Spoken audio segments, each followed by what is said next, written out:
Aiden never expected the sound of a fork clinking against a porcelain plate to end his entire sense of normalcy. Yet there it was. One tiny sound, one quiet dinner table, and suddenly his life collapsed with the elegance of a dying chandelier. It happened in a split second.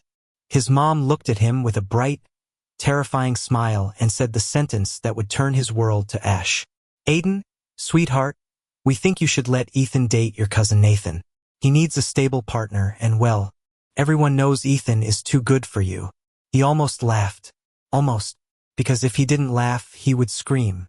The room felt too small, too warm, too heavy.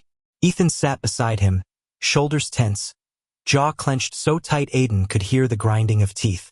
Across the table, Nathan, his older cousin from Seattle, blinked like head just walked into a movie he didn't buy a ticket for. Nathan wasn't a bad guy. Actually, Nathan was the kind of guy who always remembered birthdays and bought thoughtful gifts and helped old neighbors carry groceries. But that wasn't the point. Because Nathan wasn't the one who spent 2 years staying up at night talking about dreams with Aiden. Nathan wasn't the one who kissed him behind the bleachers junior year, or held him during panic attacks, or fought with him and made up with him and learned him like a language.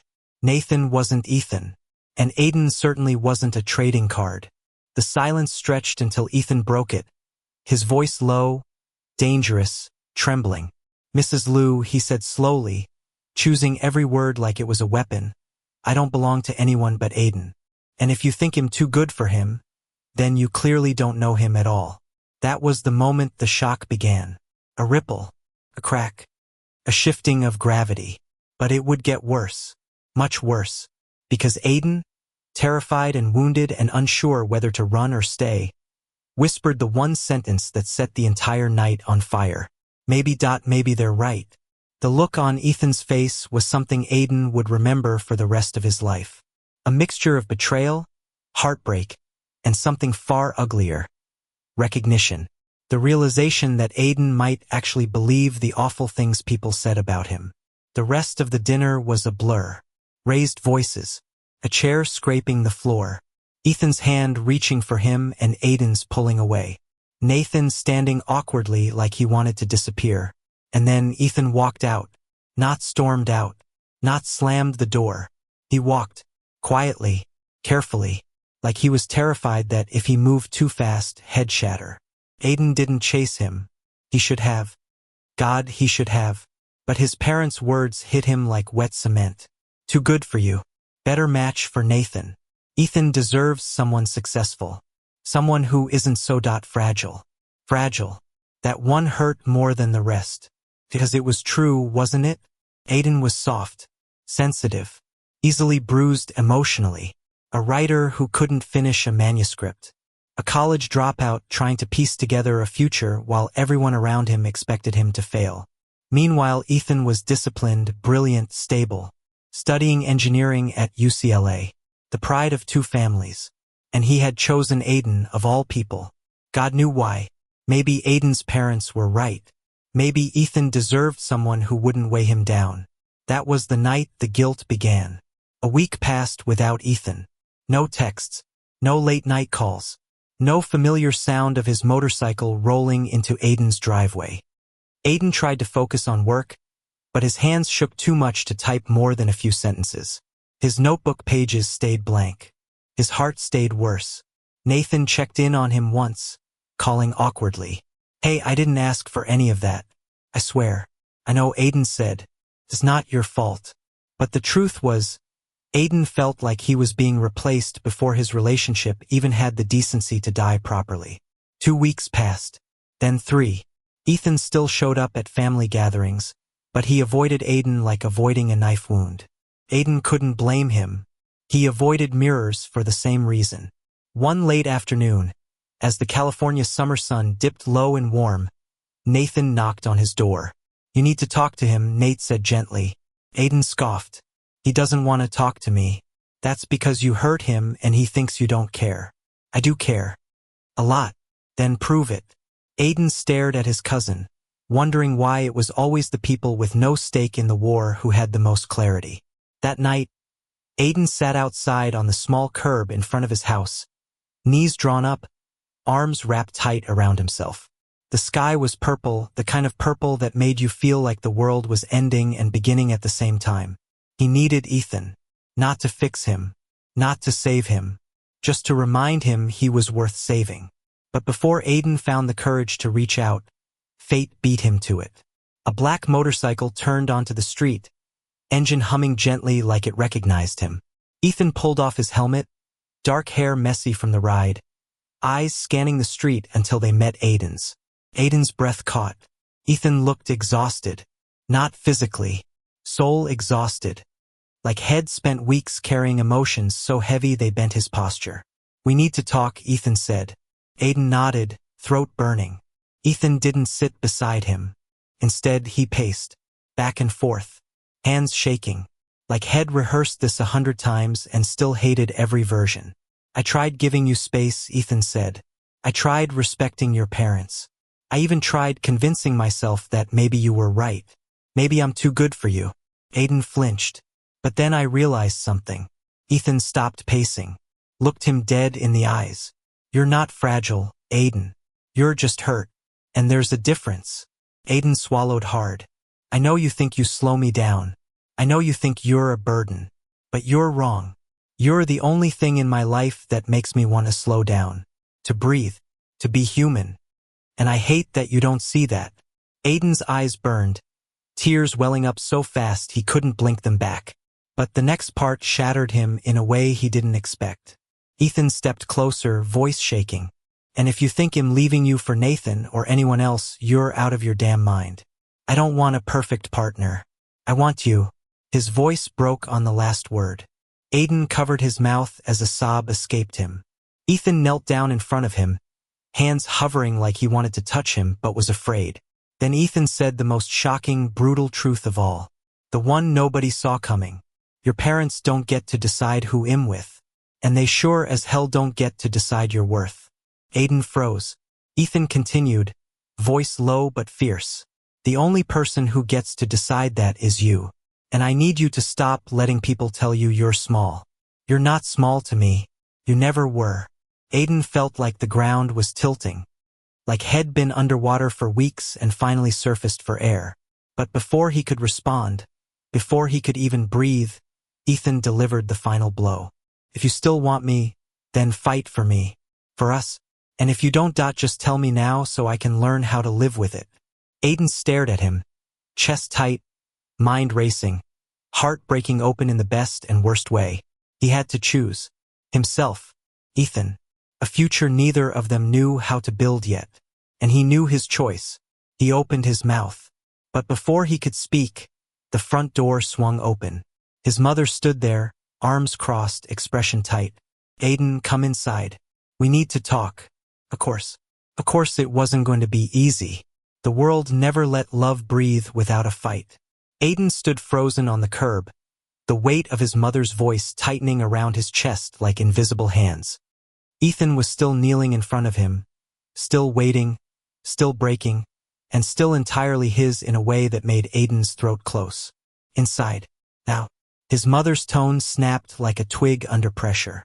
Ethan rose slowly, jaw setting hard, shoulders drawing back into that defensive posture he took whenever adults tried to decide things for him. Aiden could feel the shift, could sense the storm gathering in Ethan's eyes.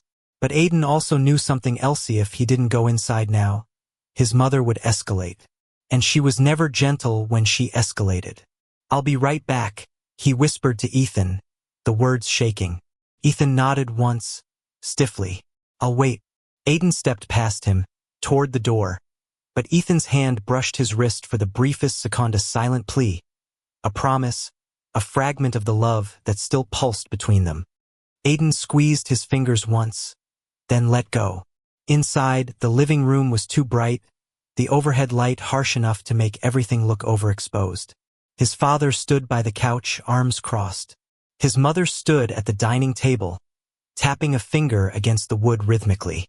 Nathan, bless his conflicted soul, sat awkwardly in the armchair like he'd stumbled into someone else's interrogation. "Sit," his father said. Aiden sat. "What was that outside?" his mother demanded. "Ethan coming here again like this? Causing a scene?" He wasn't causing a scene, Aiden said softly. We were just talking. Just talking? She scoffed. Aiden, the neighbors can see. And you running out there like some lost child, do you understand how that makes us look? And there it was. The familiar sting. Familiar enough to be almost numbing by now. Nathan straightened uncomfortably. Maybe we should all just cool D. His mother held up a hand. Nathan, dear, this is a family matter. If Aiden wasn't so overwhelmed, he might have laughed. Nathan was family, but not the kind of family she meant. His father leaned forward, voice low and firm. Aiden, this isn't healthy. You're letting your emotions run your life again. And Ethan is stirring up everything you're trying to move past. Move past? Aiden blinked. What do you think I'm trying to move past? His mother gestured impatiently. The instability, the heartbreak, the chaos. You're too sensitive for this kind of relationship. Ethan needs someone strong. Someone more compatible. Someone like Nathan? Aiden asked flatly. Nathan's eyes went wide. I didn't, Aiden. We're not blaming Nathan, his father snapped. Nathan is a good man. Stable career, solid values. If things had worked out differently, he would have been a better match for Ethan. Aiden stared at them, stunned by how casually they discussed dismantling his life like rearranging chairs. Mom, Dad, Ethan is my boyfriend. For now. His mother waved the words away like smoke. But you saw Tanith walked out on you. And you didn't go after him. Because you told me he was too good for me, Aiden said, voice cracking. And I believed you. For a while. His parents fell silent. Not guilty silent. Irritated silent. Aiden, his father began, tone shifting into that patient condescension Aiden hated. I know you think what you feel is love. But real love, adult love, requires equal partners. You're still struggling. You're still figuring yourself out. Ethan needs someone who's already there. And you think that's Nathan? He's older. More established. Nathan looked like he wished he could sink into the couch cushions and die. Aiden almost felt bad for him. Almost. His mother stepped closer, placing a hand on Aiden's shoulder. Sweetheart, we want what's best for you. You need someone who understands your fragility. Fragile. Again. Aiden swallowed hard. Mom, I'm not fragile. I'm hurting. There's a difference. The air froze. Aiden hadn't meant to echo Ethan's words. They just came out, instinctively, naturally, like truth finally tearing through the fog his parents had wrapped him in. His mother's expression tightened. We're trying to help you. You're trying to control me, Aiden said quietly. This time she actually flinched. His father's voice rose, cold and sharp. You are being dramatic and disrespectful. We brought Nathan here because he deserves happiness too. Ethan deserves someone who can keep up with him. And you deserve someone who can support you. Maybe Ethan wants to support me, Aiden said. Did any of you think of that? Nathan cleared his throat. Maybe we should all just take a step back. I don't want none of this is what I were not blaming you. Nathan. His mother sighed. But Aiden should understand this relationship is a dead end. Ethan is moving on. He needs someone better aligned with his future. Aligned. Compatible. Good enough. That was how his parents saw love. Like a job application. Aiden stood slowly. Something old and wounded inside him finally snapping. I'm going back outside. His father rose too. Sit down. We're not done. No, Aiden said, voice trembling but firm. I am. His mother reached for his arm, but this time, Aiden pulled away. I get it, he whispered. You think you're protecting me, but you're not. You're hurting me, and you've been hurting me for a long time. A tense silence gripped the room. Aiden took a shaky breath. And Ethan sees me, the real me, not the version you keep trying to fix. His father's jaw clenched. You're making a mistake. Maybe, Aiden said, but it's mine to make. He walked toward the door. Nathan stood up suddenly. Aiden, wait. Aiden paused. Nathan looked torn, his brows tight. His voice gentle in a way Aiden wasn't prepared for. If you go out there, if you choose him, you're gonna hurt your parents. Aiden's eyes stung. I know. And you might hurt me too, Nathan said honestly. But I'll get over it. Promise. Love isn't something people should be traded for. And I'm sorry they made you think any part of this was your fault. Aiden blinked at him. Nathan had always been kind, but this clarity, this decency was something else entirely. Thank you, Aiden whispered. Nathan nodded once. Go talk to him. Aiden opened the front door. Ethan was still there, standing by his motorcycle, pacing again, running a hand through his hair every few seconds like he was bracing for the worst. When he saw Aiden, he froze. Aiden stepped outside and closed the door behind him with a soft click that felt like a definitive line drawn in sand. Ethan swallowed hard. Well, Aiden took a deep breath. Ethan, I choose you. For a second, Ethan didn't breathe, didn't move, didn't blink. Then his chest caved in with a shuddering exhale. He dragged a trembling hand across his face, like he needed to physically wipe away the panic. Aiden took a step toward him. Ethan didn't move away. I'm sorry, Aiden whispered. For that night. For believing them. For hurting you. Ethan's voice cracked. I wasn't angry because you believed them. I was angry because you didn't believe me. Aiden felt that like a punch. I believe you now, he said softly. Ethan let out a breath that sounded like relief and heartbreak twisted together.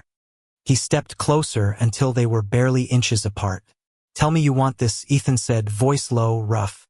Tell me you want us. Aiden didn't hesitate this time. I want you. I've always wanted you. Ethan reached for him slowly, like approaching something sacred, and cupped the back of Aiden's neck. Aiden leaned forward instinctively, breath trembling as their foreheads touched. The world dropped away. The door behind them swung open. Of course. His mother's voice sliced through the quiet. Aiden, get back inside. Now. Aiden didn't move.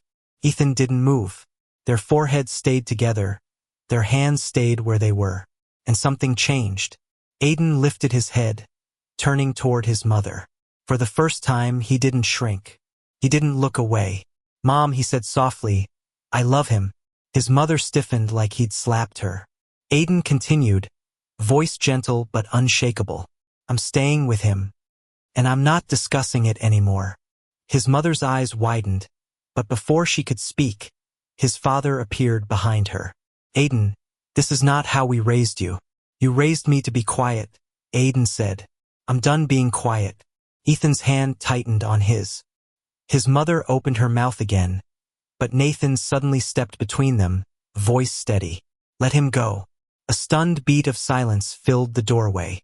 Nathan continued, eyes soft but firm. He's not choosing disrespect. He's choosing happiness. And he deserves that. Aiden swallowed hard, emotion choking him unexpectedly.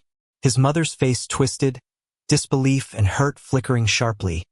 But Nathan wasn't finished. And so does Ethan. The air stilled. Aiden squeezed Ethan's hand, and for the first time in his life, he felt free. He turned toward Ethan fully. Can we go somewhere? Just us? Ethan nodded, eyes never leaving him. Yeah. Anywhere you want. Aiden climbed onto the motorcycle behind him, arms wrapping around Ethan's waist, cheek pressed to his back. Ethan reached down, covering Aiden's hands with his own, just for a second. You ready? Ethan asked quietly. Aiden closed his eyes, breathing him in. Yeah. Ethan started the engine. They rode off into the warm California night, leaving tension and expectations fading behind them like tail lights disappearing into dark. But the peace didn't last long, because choosing each other was the easy part. Facing the consequences would be the war that came next. The night air rushed past them in warm, gentle waves as Ethan's motorcycle carved through the quiet California streets. Aiden held on tightly, not out of fear but out of something deeper, something that felt like a promise pressed against Ethan's back.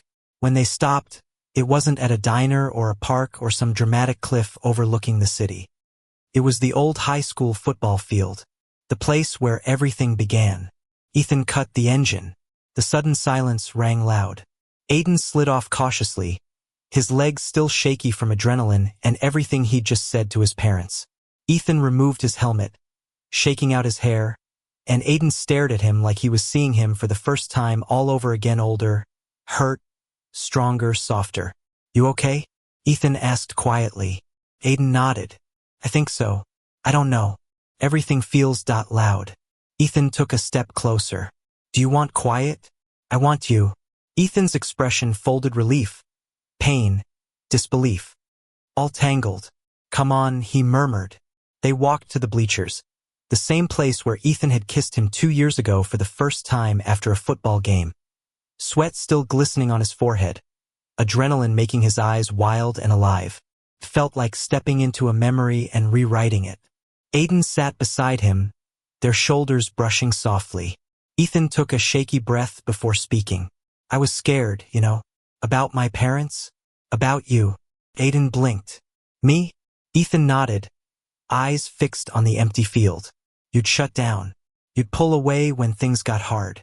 And I kept thinking, maybe I wasn't enough to make you stay. Aiden's chest tightened. Ethan. You were the reason I stayed as long as I did. Then why did you listen to them? Because they were the voices in my head long before you came along. Aiden whispered. It's hard to unlearn parents. Ethan huffed a soft, broken laugh. Yeah. I know the feeling. Aiden turned to him. What were you scared I'd say tonight? Ethan swallowed. That you were choosing them. That I wasn't worth the fight for you. Aiden grabbed his hand without thinking. Ethan's eyes snapped to the touch. I did choose you, Aiden said. I'm choosing you right now. I'll keep choosing you. Ethan exhaled shakily. Aiden squeezed his fingers. Ethan didn't speak for a moment. When he finally did, his voice was quiet, vulnerable in a way Aiden rarely heard. I don't want to lose you again. Aiden leaned in, forehead brushing Ethan's cheek. You won't. A soft breath passed between them before Ethan tilted his head and kissed him slowly, like rediscovering something sacred. Aiden melted into it, letting Ethan pull him closer by the waist, feeling everything they'd buried for weeks rise to the surface all at once. When they finally broke apart, Aiden stayed close, breath mingling with Ethan's. What now? Aiden whispered. Ethan laughed softly.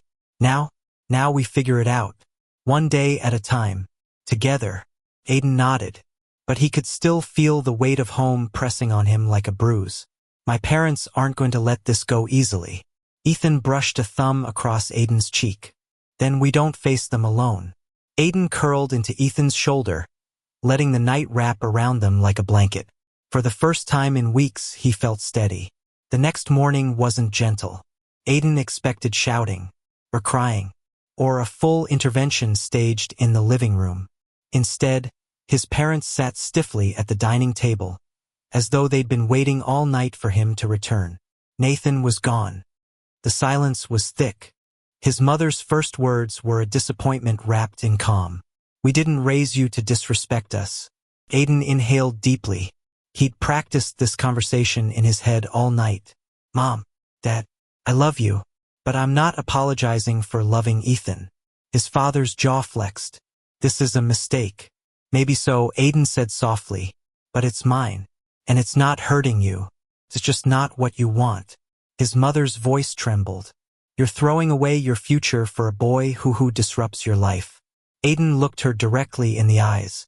He makes my life better, and I'm done being ashamed of that. His father stood so abruptly the chair scraped the floor. You're choosing him over your family. I'm choosing myself, Aiden said, and he's part of that. His mother's voice cracked. You are not thinking clearly. Aiden stepped back. Mom, I am. His father looked away, anger and fear blending in his eyes. His mother looked like she wanted to pull him back inside her arms, back into the safety of obedience.